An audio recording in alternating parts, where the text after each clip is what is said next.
ஆண்டவராக இயேசு கிறிஸ்துவின் நாமத்தினாலே அருமையான தேவனுடைய பிள்ளைகளுக்கு இன்று ஒரு தலைப்பு.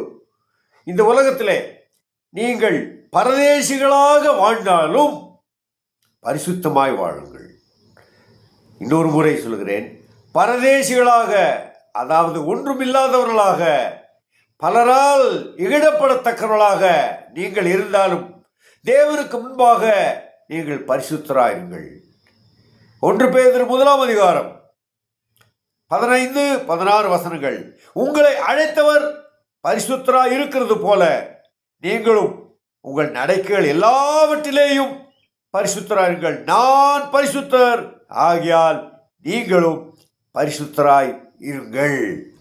இந்த உலகத்திலே நாம் அப்படி இருக்க அழைக்கப்படுகிறோம். காரணம், எகிப்திலிருந்து அந்த மக்களை பரிசுத்தராகும்படியாக தேவன் அழைத்தார். கானானுக்குள் அவர்கள் பிரவேசித்து தேவனுடைய நாமத்தின் மகிமைக்கென்று வாழ வேண்டும் என்று சொல்லி தேவன் அவர்களை அழைத்தார். ஆனால் அவர்கள் அநேகர் தேவனுக்கு அந்த பரிசுத்தை இழந்ததினால், கொரிந்தியர் 10 அதிகாரத்திலே 1 முதல் 5 வரை நீங்கள் தயவு செய்து வாசியுங்கள்.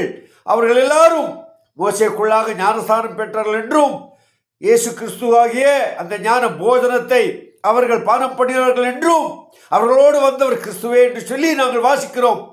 ஆனாலும் அவர்கள் அநேகர் மீது தேவன் பிரியமாய் இருந்ததில்லை.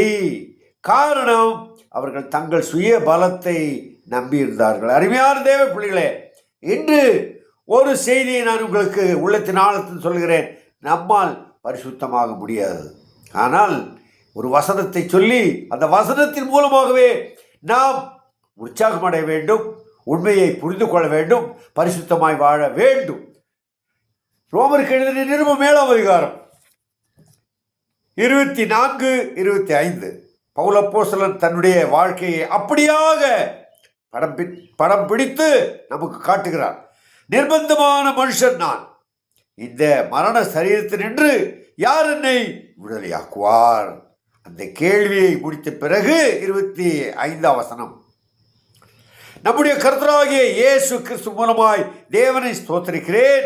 ஆதலால் நானே என் மனதினாலே தேவனுடைய நியாய பிரமாணத்துக்கும் மாம்சத்தினாலேயோ பாவ பிரமாணத்துக்கும் ஊழியம் செய்கிறேன். என்னால் முடியாது.